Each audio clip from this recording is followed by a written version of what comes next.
দার্জিলিংয়ের সেবকেশ্বরী কালী মন্দিরের ইতিহাস। নমস্কার বন্ধুরা, স্বাগত আমাদের চ্যানেলে। সম্পূর্ণ তথ্যটি বিশিষ্ট লেখক শ্যামসুন্দর দত্তের লেখা সেবকেশ্বরী কালী মন্দির সম্পর্কিত তথ্যাবলী। আপনাদের কাছে অনুরোধ, ভিডিওটি আপনারা সম্পূর্ণ দেখুন। শিলিগুড়ি থেকে প্রায় 30 কিলোমিটার দূরে পাহাড়ি ঘন জঙ্গল আর তিস্তা নদীর কাছে অবস্থিত এই সেবকেশ্বরী কালীবাড়ি। শিলিগুড়ি থেকে কালিম্পং বা দার্জিলিং যাওয়ার পথে পাহাড়ের কোলে অবস্থিত একটি ছোট্ট সুন্দর মনোরম জায়গা, যার নাম সেবক।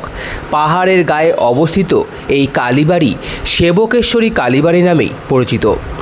সেবকেশ্বরী কালী মন্দিরকে ঘিরে রয়েছে নানান অজানা ইতিহাস, তবে মূল মন্দির বা মূর্তিটি কবে প্রতিষ্ঠা হয়েছিল সেই বিষয়ে কোনো তথ্য পাওয়া যায়নি। কথিত আছে সম্ভবত 1952 সালে নীরেন্দ্রনাথ সান্যাল নামক এক সাধক স্বপ্নে একটি পঞ্চমুণ্ডির আসন দেখতে পান। তখন সেখানে কোনো মূর্তি ছিল না। স্বপ্ন দেখার পরেই সকালবেলায় তিনি সেখানে এসে দেখেন পঞ্চমুণ্ডির আসনের পাশে একটি আলাদা বেদি রয়েছে এবং তার সামনে একটি ত্রিশূল, একটি জবা ফুল এবং একটি বেলপাতা পড়ে রয়েছে। সেই বেদির ওপরেই তিনি মায়ের মূর্তি প্রতিষ্ঠা করেছিলেন। আনুমানিক 1972 সালে বর্তমান মন্দিরটির ভিত্তিপ্রস্তর স্থাপন করা হয়। এর কয়েক বছরের মধ্যেই মন্দিরটি তৈরি করা হয়। তবে বহু বছর আগে প্রাচীনকাল থেকে ওই জায়গায় পুজো হতো বলে জানা গেছে, কিন্তু সেখানে কোনো মন্দির ছিল না।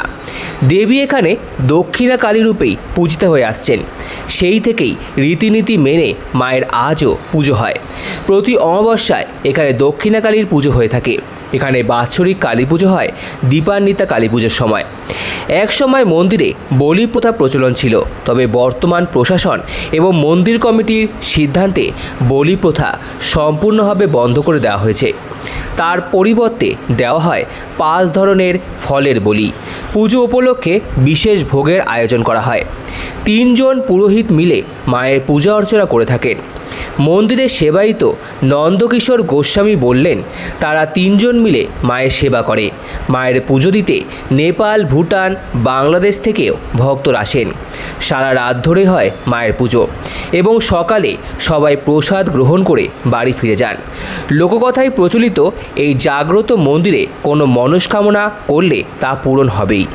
মাকে দর্শন করতে গেলে 108টি সিঁড়ি ভেঙে উঠতে হয় এই মন্দির চত্বরে। লোকমুখে শোনা যায়, গোটা পাহাড়বাসী যখন ঘুমিয়ে পড়ে তখন পাহাড়ের জঙ্গল, সমস্ত জনপদ যখন নির্ঝুম হয়ে যায়, তখন একমাত্র সেবকেশ্বরী মা কালী কেবল জেগে থাকেন। যেন মনে হয় এই শৈল এলাকার একমাত্র অতন্দ্র প্রহরী তিনি। প্রতি বছর কালী পুজোর দিন হাজার হাজার ভক্তের সমাগম হয় এই মন্দিরে।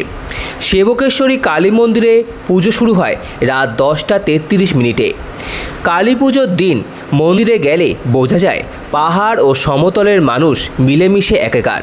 শিলিগুড়ি, জলপাইগুড়ি বিভিন্ন অঞ্চল থেকে ভক্তরা আসেন মায়ের কাছে পুজো নিবেদন করতে। এমনকি নেপাল থেকেও আসেন মায়ের পুজো দিতে।